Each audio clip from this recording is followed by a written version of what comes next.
Declaration में minorities के लिए सब प्लान बनाएं। तो सब प्लान में यही है कि तुम कुछ जो साल पैसा खर्च नहीं कर पाओगे तो नेक्स्ट ईयर वो पैसा का कैरी फॉरवर्ड करना, इसका बजट फिर ये साल में मिलाना, बच गया सो। कोई स्टेट भी नया नहीं है, ये तो मेरा डिस्ट्रिक्ट ही है, हमारे लिए नई नहीं है। आदेश दिया गया है कि वहाँ सीएम जब आके ठहर रहे हैं तो हमारे कांग्रेस के प्रेसिडेंट को बोले कि बीआरएस का प्रेसिडेंट वर्सेस कांग्रेस का प्रेसिडेंट के लिए लड़ाई थी, तो मुझे कहें कि निज़ामाबाद जाओ, और निज़ामाबाद में मेरे ताल्लुकात पुराने बहुत है। मैंने 40 साल से निज़ामाबाद में यहाँ साथियाँ हैं मेरे बहुत सारे, तो सबने मिलकर हमारी मदद कर रहे हैं और कांग्रेस बहुत भारी अक्सरियत से निज़ामाबाद की अर्बन सीट जीत रहे हैं। अब धीरे धीरे लोग जो सोनिया गांधी जी का 6 पॉइंट डिक्लेरेशन गारंटी स्कीम से वो बहुत काम कर रहा है कि कांग्रेस ने आई तो हमको इतना सब बेनिफिट्स होगा, जबकि केसीआर ने बंगाल तेलंगाना कहा सोने का, उसके घर में हो गया सोना, उनकी बेटी के पास हो गया, उन नौकरियां पूरे उनके घर में हो गए, 40-40 नौकरी उनके पास है, उनके पास सीएम बेटा अब पूरा होल एंड सोल से मिनिस्टर, दामाद मिनिस्टर और 2 दामाद मिनिस्टर, जितने भी उनके खानदान के लोग हैं सब आला ओहदों पे पूरे वही है, बिजनेस है वही है, पूरा कब्जा कर चुके हैं, वो एक फैमिली डोमिनेशन कर रहे हैं। और तेलंगाना के अंदर ऐसा कोई उनकी कुर्बानी भी कोई बड़ी नहीं है, कांग्रेस ने दी है। हाँ। लेकिन कांग्रेस उसका बेनिफिट उठाने आप कह रहे हैं कि उनके परिवार ने तेलंगाना के जो जरूरतमंदों के लिए काम करना चाहिए था वो अपनी तरफ हड़प लिया, मगर हिस्ट्री ये भी बताती है कि आपके जो वालिद साहब थे उन्होंने अपना घर कांग्रेस ऑफिस बनाने के लिए दिया, तो आपकी कुर्बानी अलग है और उनकी कुर्बानी अलग है, क्या कहेंगे? आप तो बहुत ही जानबूझकर पूरा रिसर्च करके आए हैं और मैं आपसे क्या कहूँ। मैंने इन गांधी परिवार से हमारे जो हिस्सा है कि जब 78 में इमरजेंसी के अंदर 77 में कांग्रेस ऑफिस खींच ली गई थी मैडम इंदिरा गांधी को, और उन्होंने जब 78 में यहाँ कांग्रेस से कॉन्टेस्ट कर ये यहाँ पे जब इलेक्शंस आए असेंबली के तो कांग्रेस का ऑफिस नहीं था, तो मेरे पिताजी ने बुलाकर फ्री में दिए, वो आज तक 40 साल से वही ऑफिस चल रहा है, वही ऑफिस अभी भी बगैर किराए की। हाँ। आपको बता दें कि शब्बीर साहब जो है पहले मिनिस्टर रहे हैं, जो माइनॉरिटी मिनिस्टर, माइनॉरिटी वेलफेयर के मिनिस्टर रहे। 1993 में ये मंत्रालय बना और हिंदुस्तान में पहले जो है मिनिस्टर रहे। आप पहले मिनिस्टर हैं, अभी माइनॉरिटी डिक्लेरेशन आया है, क्या कहेंगे उसको लेकर? हम इस डिक्लेरेशन में माइनॉरिटीज के लिए सब प्लान बनाएं।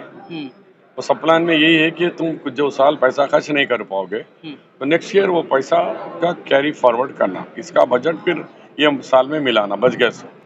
वो हम SC ST भी बनाए, अब BC भी बनाए, अब माइनॉरिटी का भी बनाए, चारों का सब प्लान बन गया है।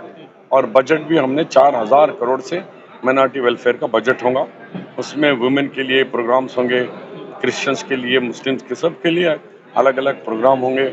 और नौजवानों को, बेरोजगारों के लिए हमने 5 लाख रुपए लोन में 3 लाख फ्री, 2 लाख रुपए बैंकेबल लोन, क्योंकि ये गवर्नमेंट 1 लाख बोली है, वो भी सिर्फ 14,000 लोगों को दिए हैं, जबकि दरखास्तें 2,14,000 पेंडिंग है इनके पास।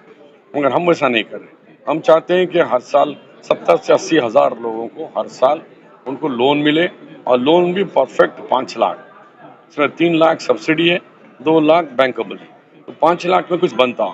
1 लाख रुपए में क्या दुकान लगाएंगा, क्या रोजगार मिलेगा उसको?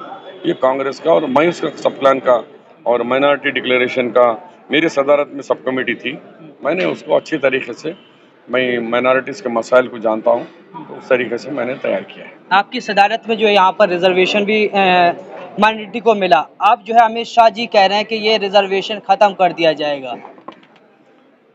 अमित शाह के बस में नहीं है वो, क्योंकि स्टेट का सब्जेक्ट है। बीजेपी तो यहाँ कुछ है ही नहीं उनका, एक सीट भी बड़ी मुश्किल से आया नहीं आएगा।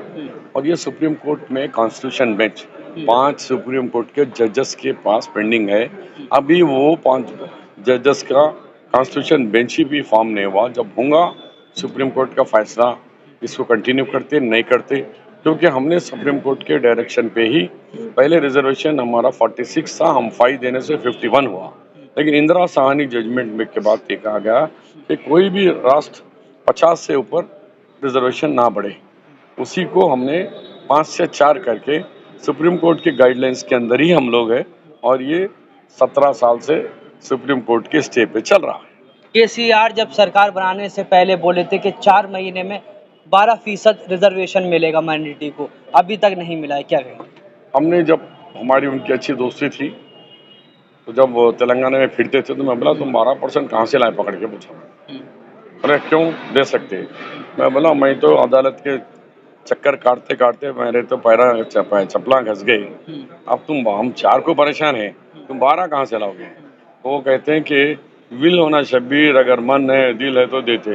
अब वो तुम्हारा दिल देख लो। मगर मैं सुप्रीम कोर्ट के मैं कपिल सिब्बल से लेकर पराशरन, राजू धवन, बड़े बड़े इन लोगों से बहसें करते करते आधा वकील बन गया मैं भी सुप्रीम कोर्ट का। मैं जानता हूँ कि उतना आसान नहीं है, ये नहीं होने वाला है। वो उन्होंने जिस तरीके से अमित शाह ने कहा कि भाई हर एक अकाउंट में 15 लाख डालूंगा, बोले वो तो एक सियासी जुमला है। तो राइनो भी यही कहे कि वो एक जुमला सियासी बोल दिया। जुमला है वो। हाँ, निजामाबाद में आप लोगों से मिल रहे हैं, स्टेट में भी आप जो है घूम रहे हैं, कैसा रेस्पॉन्स देख रहे हैं जनता का? कांग्रेस 2/3 मेजोरिटी से जीत रही है। 3-4 दिन से तो सुनामी आ रहा है। आवाम चाह रही कि फिर से कांग्रेस को एक मौका दें। तेलंगाना दी 6.6 गारंटी स्कीम है, 2 दफ़ा केसीआर को दिए, 1 दफ़ा फिर से पुरानी कांग्रेस को हम देंगे। ये आवाम में आ गया है और ये बहुत भारी है, 2/3 मेजोरिटी से कांग्रेस की जीत कायम। Thank you. शुक्रिया।